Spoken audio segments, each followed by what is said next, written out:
ನಮಸ್ಕಾರ ರೀ. 100K followers ಚಾಲೆಂಜ್ನ 9ನೇ ದಿನ. ಬೆಳಗ್ಗೆನೆ ನಾವು ಹೋಗ್ತಾ ಇದ್ದೀವಿ ಒಂದು 1000 ವರ್ಷಗಳ ಇತಿಹಾಸವಿರುವ ಒಂದು ದೇವಸ್ಥಾನ. ಅರ್ಜುನ ತಪಸ್ಸು ಮಾಡಿ ಶಿವನಿಂದ ಪಾಶುಪತಾಸ್ತ್ರ ಪಡೆದುಕೊಂಡಂತ ಸ್ಥಳ. ಗವಿಮಠದ 11ನೇಯ ಪೀಠಾಧಿಪತಿಗಳಾದ ಗವಿಸಿದ್ದೇಶ್ವರ ಸ್ವಾಮಿಗಳು ತಪಗೈದಂತ ಸ್ಥಳ.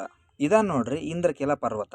ಇದನ್ನ ಮಳೆ ಮಲ್ಲೇಶ್ವರ ಬೆಟ್ಟ ಅಂತ. ಅರ್ಜುನ ತಪಸ್ಸು ಮಾಡೋ ಸಮಯದೊಳಗ ಶಿವ ಹಂದಿ ರೂಪದೊಳಗ ಬಂದು ಆ ತಪಸ್ಸನ್ನ ಭಂಗ. ಹಂದಿ ರೂಪದೊಳಗಿರೋ ಶಿವನಿಗೂ ಅರ್ಜುನಿಗೂ ಯುದ್ಧ ನಡೀತದ. ಆ ಯುದ್ಧದೊಳಗ ಅರ್ಜುನ ಗೆಲ್ತಾನ.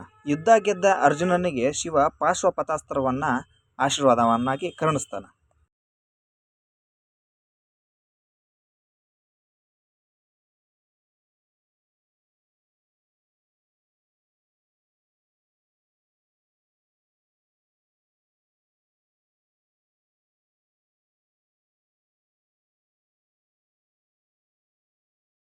ದೇವಸ್ಥಾನದ ಗೋಡೆಗಿರುವ ಅದ್ಭುತವಾದ ಚಿತ್ರವನ್ನು ನೋಡಿಕೊಂಡು ಆ ನಾಯಿಗಳಿಗೆ ಒಂದಿಷ್ಟು ಏನಾದರೂ ತಿನ್ಸಾಮ ಅಂದ್ಕೊಂಡ್ವಿ.